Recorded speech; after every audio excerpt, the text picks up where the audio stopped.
me. And we are streaming, so we should be ready to go. Okay. Oh, still a couple more people joining us. Oh, okay. I'll drag this over here. There we are.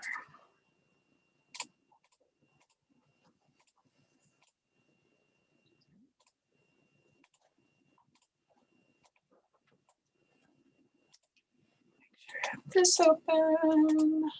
Awesome. Okay, so we're starting with the urinary system today. So we're going to be talking mainly about the kidneys. So we're going to be talking about the creation of urine, but also super importantly, we're going to be talking about how the kidneys actually help us maintain appropriate solute or electrolyte concentrations in the blood. As we've seen, right, our levels of sodium, potassium are super important to the functioning of a lot of our cells, right? Remember that has a big effect on the nervous system. And the urinary system is also going to help us maintain appropriate blood pressure. If you remember back to our first unit of this semester, when we were talking about the cardiovascular system, we talked about the fact that for long-term blood pressure regulation, rather than short-term adjustments, we'd have to involve other systems. Now we are on to some of those other systems. So today we're going to get just a feel for the different parts of the urinary system, and we'll go into much greater detail on what exactly these cells in these different regions look like, what they're doing in our future lectures. So don't get overwhelmed by all the terms we're going through today. You will see them again and again as we go through this unit. And in lab, because you will get to see the kidneys in this lab cycle, I believe, as we move into the abdomen. Okay. Okay, so today we're going to be describing some functions, some components of the urinary system. We're going to look at a little bit of the histology. We're going to be looking at the anatomy of some of our structures, specifically the ureters, the bladder, and the urethra. At the end, we'll talk a little bit about micturition, which is basically peeing. The micturition reflex is how you feel that you need to pee. And we'll talk a little bit about how we are and are not able to control that. Okay, so basics of the urinary system first. So the urinary system, we think of it as how we pee, right? How we create urine. But it does a lot more than that. It does a lot of really important adjustments to the contents specifically of the plasma. And as it regulates concentrations of different ions in the plasma, that also means that because the plasma is constantly exchanging things with the interstitial fluid surrounding all of our cells in the body, it's also really controlling the concentration of different components of the interstitial fluid as well. So it's really important. This is why your kidneys are necessary. Sorry, I know we haven't gotten to a slide on kidneys, but kidneys are the major part of the urinary system.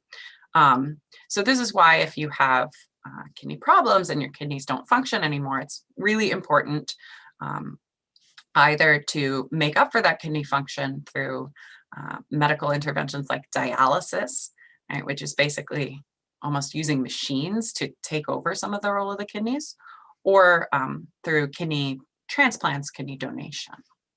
Okay, so the urinary system is regulating plasma ion concentrations, and actually I am going to pull up my pen because I don't always like the order. All right, so it's regulating ion concentrations. So that includes things like sodium and potassium. Also indirectly regulates things like calcium. And we'll talk about the ions involved in detail as we move through this unit. And as it's regulating plasma ion concentrations, we've seen in our previous unit, right, and probably in chemistry class, if we remember that, right, that the presence of hydrogen ions is one of the main things, really the main thing that defines pH, right? So one of the ions that we're controlling here is the ratio of hydrogen ions to bicarbonate ions. So we saw how carbon dioxide in the respiratory system works at one end of that process, regulating pH through breathing. The other end of this system for regulating pH is in the kidneys by regulating these hydrogen and bicarbonate ions. And we'll talk about that really at the end of this unit. We'll be talking about that balance between pH in the renal system and pH in the respiratory system. So we'll come back to this at the end of the unit, but this is a little spoiler for later. Okay, so it also regulates blood volume, right? So basically how much fluid is left in the blood, so how much water is in that plasma. And as we regulate blood volume, that means we also regulate blood pressure, because we know that blood pressure is really in large part caused by how much force we have from that volume of blood pushing out on the walls of our different blood vessels. As we are excreting things and regulating these ion concentrations and basically water content, thereby regulating blood volume, we also make sure that we prevent the loss of valuable nutrients. Basically all your blood is getting filtered through your kidneys like all the time. So we're going to see that as we move through the kidney, we're going to go through a slightly complicated process where we first filter things from the blood out into our filtrate in the kidney, and then we're going to be reabsorbing important nutrients back into the bloodstream. So we're going to see multiple steps as we start to move towards the production of true concentrated urine. So the fluid that we're moving through the kidneys is going to have different contents depending what point in the kidneys we're at. Yeah. Your urinary system is important for eliminating organic matter, some really waste products. That's pretty self-explanatory, but we'll get there as well. It is going to synthesize something called calcitriol. So really what that does is it's like an activated form of vitamin D3. So that's really important because the vitamin D and calcium in your bones is really linked up. So your ability to synthesize this calcitriol is involved with calcium in your bones and important vitamin levels. Because we're regulating water and water retention versus excretion, your kidneys and your urinary system are also really important for maintaining appropriate hydration levels. So they prevent dehydration by reabsorbing water that initially gets filtered into the kidney. We'll talk a lot about that and a lot about the specific transporters that are involved in that as we move through this unit. It also aids the liver with some of its functions. One of the things it can do also is gluconeogenesis. Way back when we talked about metabolism, right? We talked about how we can create ATP and get glucose when we're not actively eating. The kidney is one of the places that we're able to create glucose.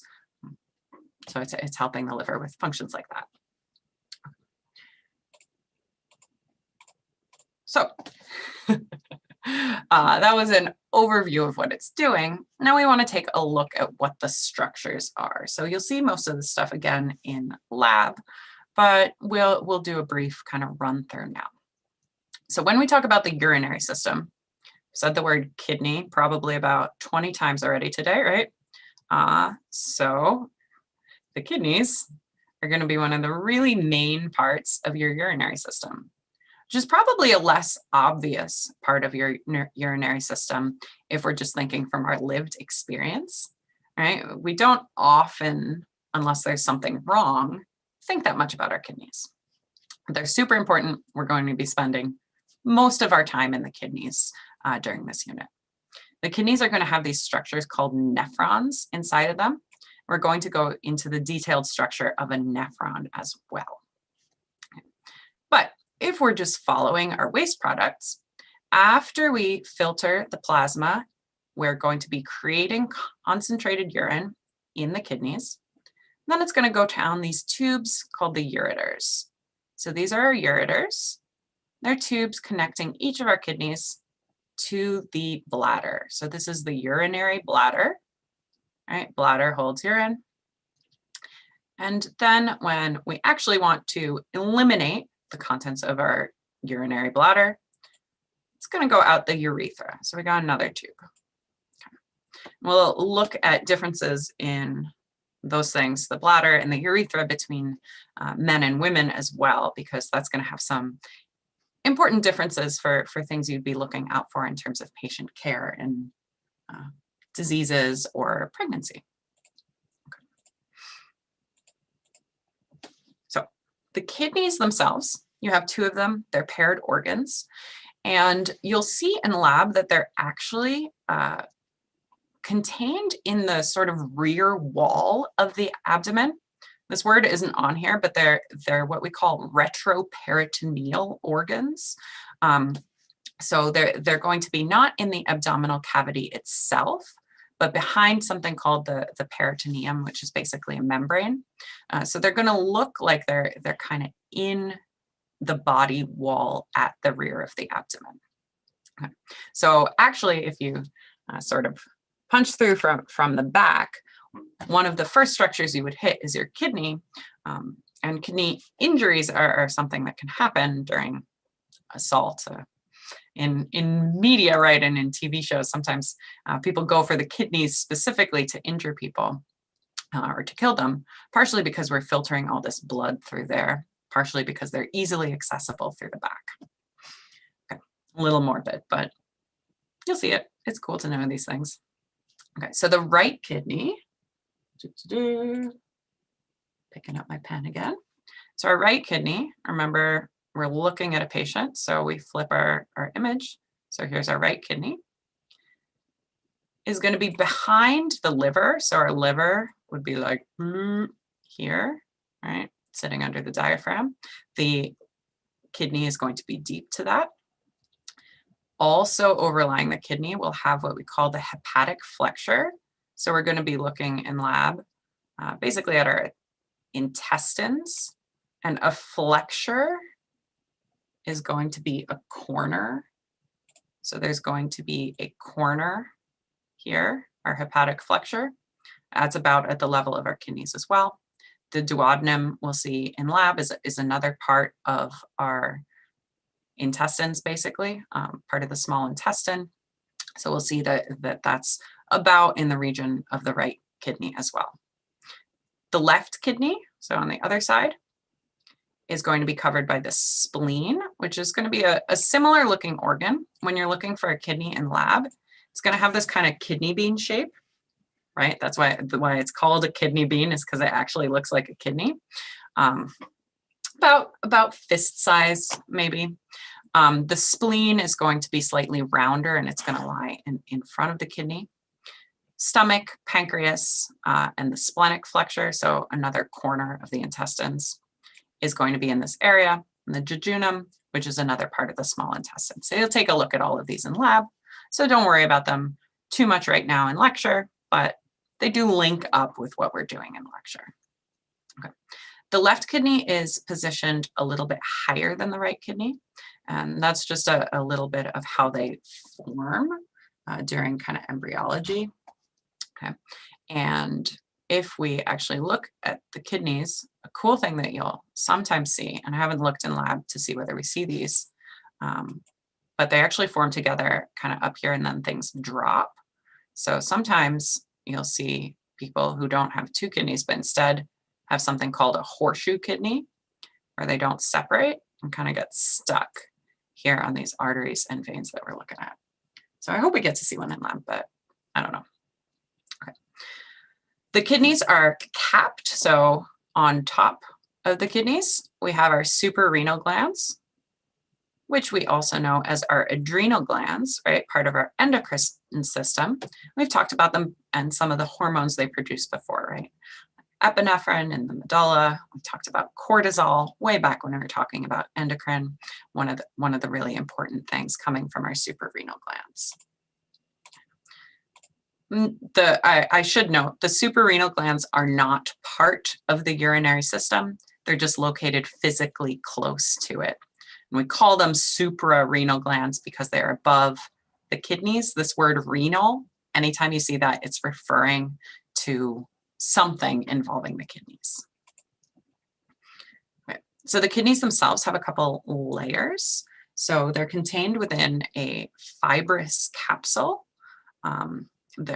So that just basically means that there's like a layer. It's kind of tough feeling. So where's our fibrous capsule here? So we got our fibrous capsule.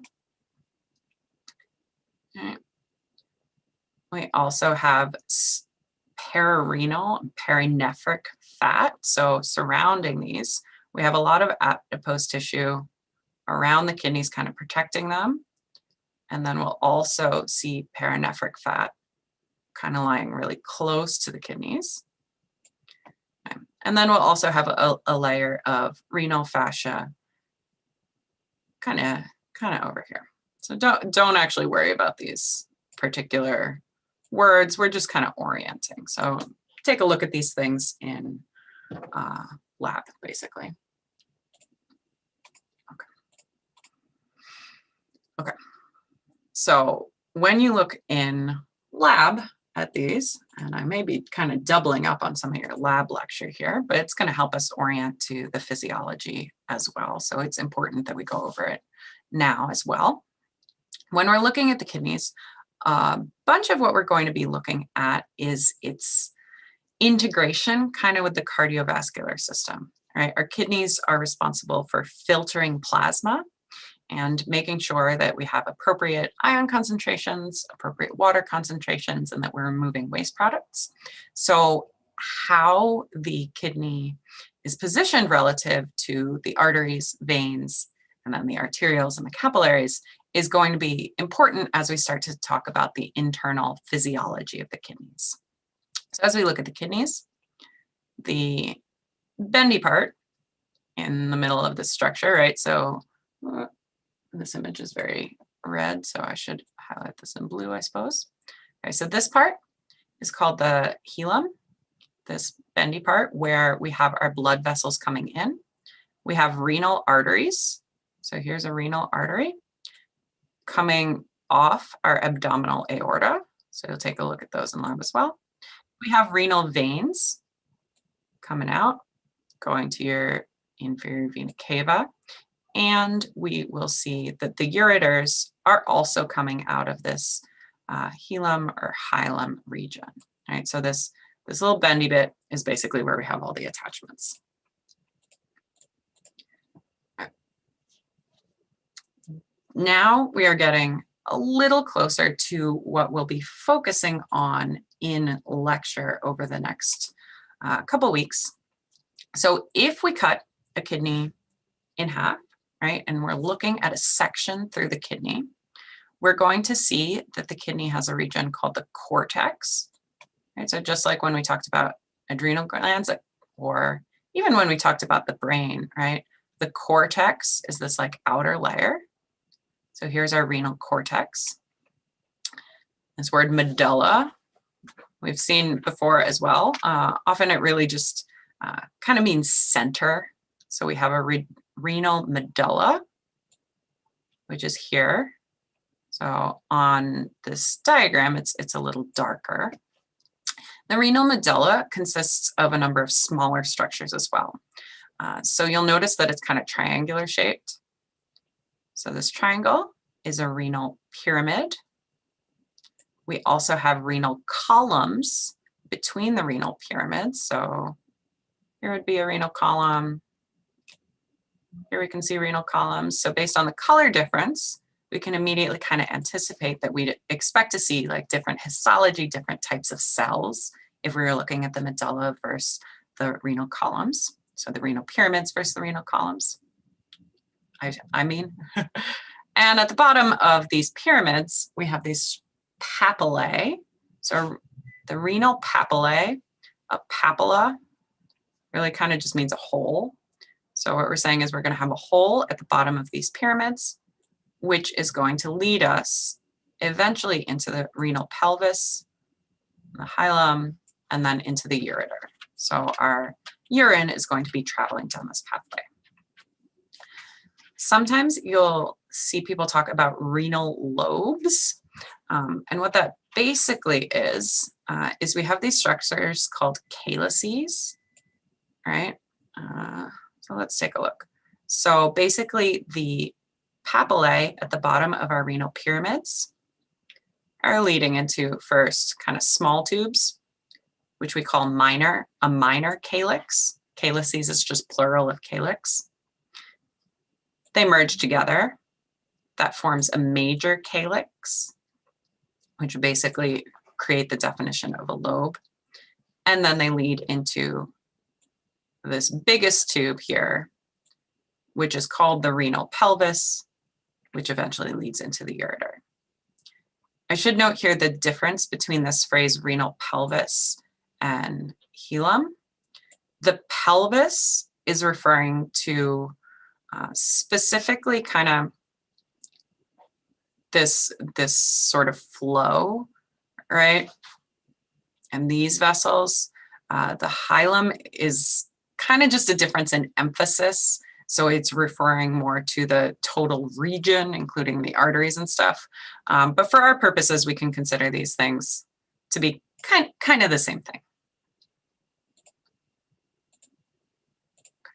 And we can see a comparison on the right there with a real kidney, but you'll see that in the lab. So as we move into the kidneys, we're going to be diving deeper. So now we're at a more microscopic level, right? So we're going to be looking at cells eventually. But first, we're going to see that we have these structures called nephrons embedded in the kidney. So we also have this kind of microscopic anatomy of the kidney as well.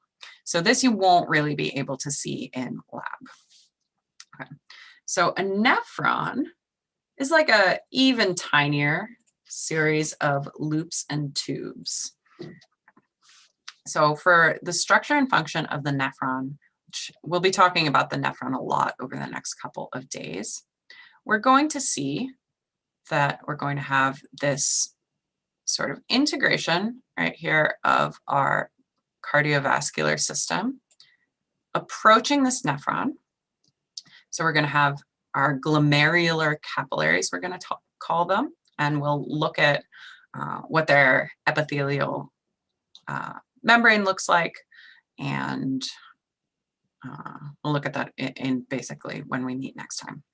But they're going to enter this area called the glomerular capsule, which is part of our renal corpuscle. Then we're going to see that that leads us into something called our proximal convoluted tubule. So proximal is an anatomical term meaning near. You know, we covered that in anatomy lab during our first semester, but if you need a reminder, proximal means near, meaning that's what we're going to go through first. Convoluted refers to the fact that it's twisty, which we can see when we look at it. We're then going to go into something called the Nephron Loop. So we can see a loop happening here, dipping down. You're going to see this referred to as the loop of Henle mostly. So I'm going to just write that here. Henle is spelled Henle. So that loop of Henle and the nephron loop is really fundamental to how the nephron is working. So we'll talk in detail about its different parts as we move through this unit. But after we exit the nephron loop, we're going to go through something called the distal convoluted tubule. So we'll actually see that after we come out here, we're bending around and around. We're getting very twisty. Distal means it's the farther section. Convoluted, again, means it's twisty.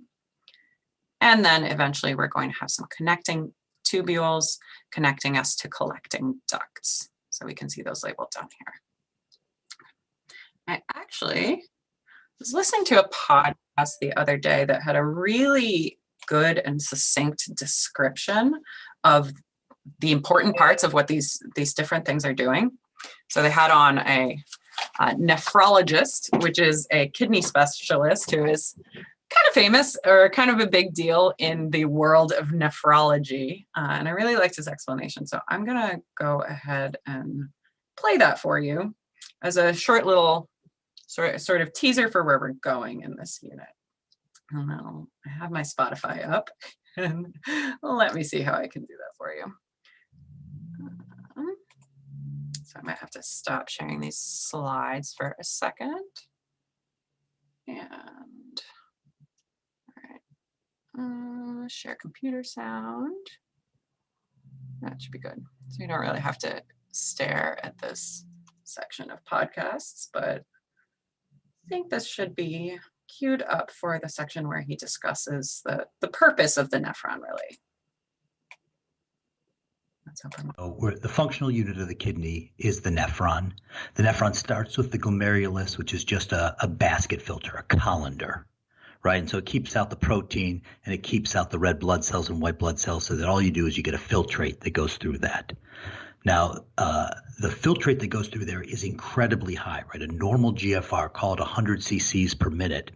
Now, we have 5 liters of blood, and we have a normal hematocrit of 40%. So that's 60% plasma, and 60% of 5 liters is 3 liters.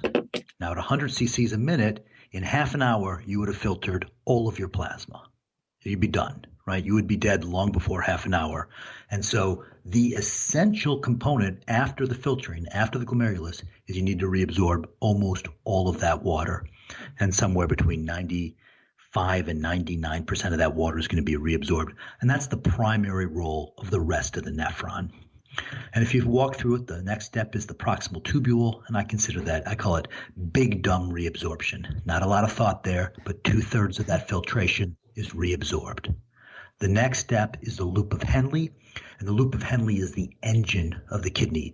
This dilutes the fluid, the tubular fluid. So if you want to make dilute urine, that's what happens in the loop of Henle. But at the same time that it's diluting that fluid, it is generating a concentrated medullary interstitium that allows you to reabsorb water in cases when you're dehydrated and you need to retain water. That is powered by the loop of Henle.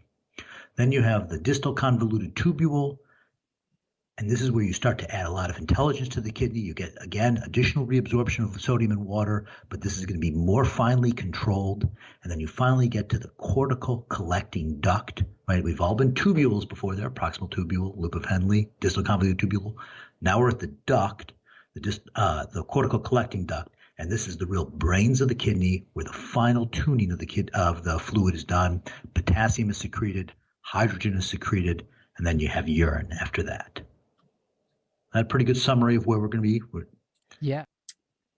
Okay. Now, I realized listening to that a lot of those words and terms were almost certainly unfamiliar to you. So I hope I didn't freak you out. But by the end of this unit, you'll probably, hopefully, be able to understand what he just said, understand that explanation. This podcast is in general, right, aimed at actual doctors, actual practicing doctors rather than students. So I don't know if you would actually want to listen to it, but if you do, it's called the Curbsiders Internal Medicine Podcast. I like it. If you're willing to ignore anything you don't understand, I recommend it. I think they're pretty engaging. Later on in that episode, they talk about how you can take shots of pickle juice to prevent cramps for people who are on basically kidney medications, which I thought was a neat tip. So if any of you guys know people who are on kidney or blood pressure medications who are having a lot of painful cramps, maybe you can share that piece of information with them. Okay, sorry, back to the main part of our lecture after that short digression. Okay, So what he was just talking about was the roles of each of these pieces of the nephron, right? Which is important for understanding anything that's really happening in the kidney. Okay, so we'll go through all these steps again in a second after we talk about blood flow, and we'll be going through them again and again in detail over the next couple of lectures. Okay. Which is why I say that hopefully that little snippet will make sense by the end of our unit. Okay. So I'm going to skim through this because we will be looking at this in lab again, but our blood supply to the kidneys is coming from the renal arteries, which come off the aorta. They branch. That should not be a surprise at this point in the course. So the branches are going to different segments. So those are the segmental arteries. They then branch again. So we said that the kidney has lobes. These branches are going between the lobes, so they're called interlobar arteries. Okay, so we can follow those along. They then give us what we call arcuate arteries and veins. So arcuate literally means like an arc, like the shape. So they're arcing over the top. Some blood vessels then go into the cortex, right? Because we need blood in the cortex as well. So they're just called cortical. Radiate means they're radiating out like the rays of the sun. Arteries, they're arteries. Okay. So all of that is kind of bigger structures. What we really want to make sure we know about, the really important thing that you might actually be asked about to know on the exam, right? You are going to need to know the fact that we have an afferent arteriole coming off here. So this is going to be approaching our nephron, the beginning of our nephron. It's going to give off our glomerular capillaries, which are going to be the capillaries directly related to this first part of the nephron, the glomerulus, and the renal corpuscle. So we're going to be looking at those a lot as we go through the detailed anatomy of the nephron and its physiology. Okay. Waste gets dropped in the nephrons, and really we're filtering almost all of our plasma, the exception of like red blood cells, into the nephron loop. We'll then reabsorb all the parts that are still important to us. So veins follow basically the same flow afterwards. So we were in the glomerular capillaries. As we leave the glomerular capillaries, we're going into something called the efferent arteriole. So we're actually not even in the veins yet. We have a couple more small arterioles and capillaries to go through before we actually count as veins. So remember, efferent versus afferent. A means to, E means away. So afferent arteriole was going towards our nephron. Efferent arteriole is going away from the nephron. So that's after we pass by this structure called the glomerulus, which we'll again look at in detail. We're then going to have basically capillaries that surround the nephron and are communicating with all its different parts. So we're going to have peritubular capillaries. Right? Peri means next to. Tubular is referring to the tubes. So peritubular capillaries are going to be running alongside the tubes. And then we are going to go into the venous system. So we're going to have veins between our lobes. So we have interlobular veins, arcuate veins, interlobar veins, renal vein, and the inferior vena cava. So I'm just going to highlight this portion is really things to think about in a nat lab. What we want to think about here for phys is this very small part involving the capillaries and the arterioles. So this is where our lecture focus is going to be. Okay. Turn off the pen. There we go. Okay. So here we're just looking at another picture of the nephron. So this was that first picture from before. Now we've taken a section through this structure called the glomerulus. So the glomerulus has histology that looks like this. I'm not terribly concerned about you knowing the exact histology, like what it looks like on a slide for the purposes of this course. So while I'm going to take a look, what I really want you to get from these couple of histological slides we're looking at is just the fact that you would be able to tell what part of a nephron you were looking at if you took a slide of some kidney tissue and were interested in looking at its different cells and different functions. So I'm not going to actually ask you to do that, at least like on an exam, but if you're interested, you can go back to those histology slides that we used in Phys 1 lab and take a look back at the kidney to see some of these cell types. Okay. So there is a glomerulus. So what we can note here that will be relevant to later is that it has this round structure, right? We have a lot of cells, but we kind of have this circle, right? So this kind of circle structure is going to be important. So the structure and function of the nephron is filtering things. So this next slide is really just a repeat of what I said when we were looking at the kidney. I got a little ahead of us. So this is tracing the path of the filtrate. So the filtrate is going to go into the distal convoluted tubule at the end of the nephron. So the distal convoluted tubule is really the final part of our nephron per se. Then we lead into the collecting duct. The collecting duct is collecting the filtrate from many nephrons, then exits through the papilla, a minor calyx, a major calyx, goes through the renal pelvis, and then our tubes become the ureter, going to the urinary bladder, eventually out the urethra. So as we are looking at the nephron, so we're starting with the glomerulus, which we saw on that histological slide. And right now we're just trying to get a handle on what the parts of the nephron are really. So our glomerulus is part of this structure called our renal corpuscle. As we move past the renal corpuscle, we're going into the proximal convoluted tubule. Right? So in that little podcast, right, the guy who's talked about this as being the big dumb reabsorption. So one of the big roles of the proximal tubule is going to be water absorption. So, and specifically, water is going to be moving out of the filtrate that's moving through the proximal tubule and back into the bloodstream. Okay. So we're basically taking a lot of our water back so that it can continue on in the plasma. So that's part of why those peritubular capillaries are important.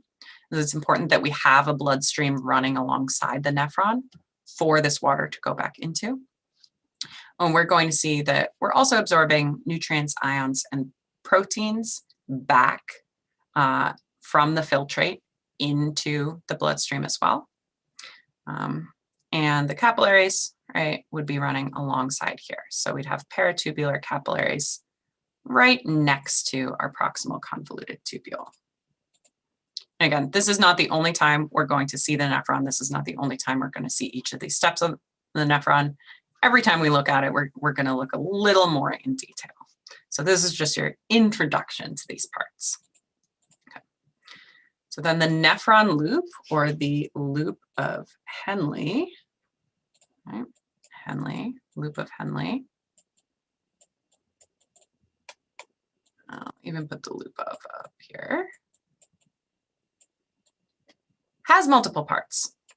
So the loop of Henle is descending into the medulla. So when we talked about the kidney as having a cortex and the medulla, right? So kind of an outer part and an inner part. The nephron is going to cross through both of these. And as we talk about the physiology of the nephron, that's going to be really important, mainly because we're going to see that the medulla is basically really salty.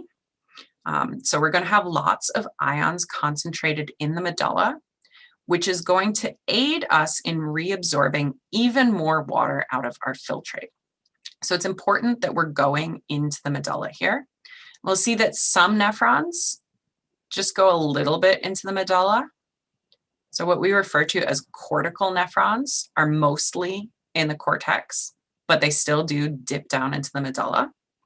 Then we're also going to have these nephrons that we call juxtamedullary nephrons, which sounds scary, but juxta, again, just kind of means next to. Medullary just means the medulla, right? So what that's saying is that they're happening right on the border. So they're going to dive a lot deeper into the medulla. So we're going to be talking about a generalized kind of nephron as we go through the physiology. But we can note here that if we see nephrons in the future, right, if you guys do become nephrologists, you will see different types and you'll talk about those different types. Okay. So as we're talking about this loop of Henle, we have our descending portion. So the descending portion is going down into, here, so I'll put the arrows actually. So our descending limb here, right, is going down into the medulla. And then we're going to turn back up and we're going to have our ascending limb of the loop of Henle going back up. Okay. So in the descending portion, we're going to see that this is specialized again for reabsorbing even more water. So even more water is going out of the nephron and into the blood. The blood that happens to be flowing next to the nephron. It's called the vasa recta. So I don't have a good trick for remembering vasa recta. That's just what they're called. The ascending portion, though, has a different role. So we're going to look at these specific pumps as we move through our unit. But the ascending portion, instead of being specialized for reabsorbing water, the ascending portion is going to be specialized for basically maintaining the concentration of the medulla. So it's going to be pumping ions out of the loop. So we're going to basically be making the medulla saltier and saltier by pumping ions into it. This also prevents their loss from the filtrate when we want to be keeping these different ions. Okay. And again, pretty much everything today we're gonna look at in more detail as we go into the physiology of the kidneys and the nephron. Okay. After we go through the loop of Henle, we're going to go through the distal convoluted tubules. So they're going to be actively secreting ions and acids, and we'll talk about that. They're going to be selectively reabsorbing sodium and calcium ions. So when we look at the distal convoluted tubules, we're going to see that they can change their function a little bit based on the body's needs. And we'll talk about some of the hormones that are involved in that. There's not much water reabsorption happening in the distal convoluted tubules because we've already reabsorbed like a lot of water, right? We did a bunch in the proximal convoluted tubule. We did even more in the loop of Henle. So there's a limited amount of water left in the urine, which is good, right? If you tried to pee out all the water from your plasma, you'd be, number one, right, dead, right? Or you'd have to drink a lot of water. Number two, that would be a lot of peeing. Okay. Finally, we go into the collecting duct. So many nephrons are draining into a single collecting duct. So they are kind of shared structures, right? So we're not really in the nephron anymore. So here's our collecting duct, right? So the duct is transmitting this fluid, which at this point we really can consider urine. It has the basic concentrations of urine. These collecting ducts will do a little more fiddling to the adjustments of the concentrations, and then the urine will exit the kidney through the structures that we've talked about. These are pictures of histological slides, which, as I said, I'm not really concerned with you knowing the specific histology of the nephron in terms of like looking at a cell and recognizing it. But you can see here that all of these different portions of the nephrons do have slightly different cell types, right? So we can see the proximal convoluted tubule has this adaptation to have like lots of surface area, right? We can see these microvilli, right? So basically all these projections into the center of the tubule. So we would be able to tell it apart from the distal tubule, which doesn't have that. Here we see the renal corpuscle, right? So we saw the glomerulus is this big circular structure, right? So that's the glomerulus in the center. And we can see that it's surrounded by a capsule. We'll talk about the relationship of the capillaries and the epithelium inside this capsule and inside the glomerulus. And we can see that there are slightly different cell sizes and types in our ducts as well as in the nephron loop itself. We can see that the descending limb really must be doing something different than the ascending limb based on the histology here. So the juxtaglomerular complex is going to be important to our future discussions of the nephron. So the juxtaglomerular complex is talking about basically specialized cell types in the glomerulus and the tubules as relates to our arterioles. So here, what we're looking at is we've taken kind of a weird cross section. So here we have our renal corpuscle and the glomerulus, so the beginning of our nephron. We don't see the rest of our nephron. What we see is basically this final portion, this distal convoluted tubule coming back up. But what we want to notice about this is that the distal convoluted tubule is really doubling back to where we were before. So it's going past that same original blood flow that we had, the Efferent Arteriole, right? So the blood flow that was going to the glomerulus is pressed up here against the distal convoluted tubule. So that's going to be important when we talk about some of the regulation that's going on in the nephron. So there are specialized cell types in the distal convoluted tubule, here called the macula densa. So these are these specialized cells in the epithelium of the distal convoluted tubule. And we have their counterparts basically in the arterial section, right? So we have the actual epithelial cells of this region in the Efferent Arteriole are called the juxtaglomerular cells, right? That's because we're also right here near the glomerulus. And then we have these cells kind of in the middle here, which we would consider kind of part of the arteriole, kind of part of the cardiovascular system. And these are our mesangial cells. And so much later, we'll be talking about how they help to regulate some of the flow of our different things through the nephron. It's also an endocrine structure here.